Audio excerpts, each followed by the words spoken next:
Hi everybody, my name is Jessica. I live in Providence, Rhode Island. Currently, I am a server at a restaurant. I'm also enrolled in the Human Sexuality Health Education program at Widener, so I'm going to be starting that in September, so I'm really excited about that.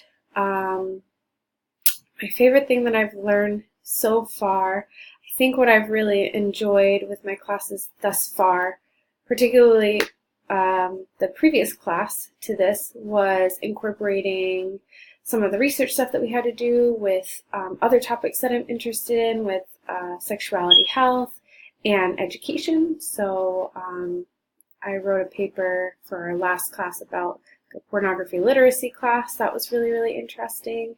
And then my group members and I focused on an intervention for youth in foster care with our project for last class about sexuality health education in order to prevent them from high-risk sexual behavior. So that was really, really interesting.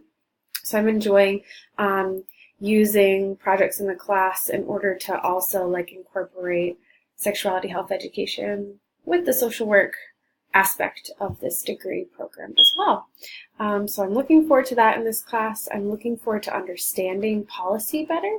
I think that at this point in time, and with all of the things that we're experiencing in our country, on the news, in government, it's really, really important to be educated, to understand how what we do and the people that we vote for affect things that are a lot bigger than us.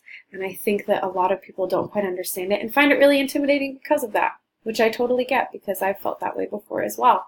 So I'm really interested in understanding that more because I think it's super, super important, especially as people who are interested in social justice and social welfare, to understand how our actions and our decisions elect people, and their actions and their decisions affect all sorts of people and policies and affect how we can practice as well. So I'm really looking forward to meeting some new people and working with people I've had class with before. Yeah, that's it. Thank you.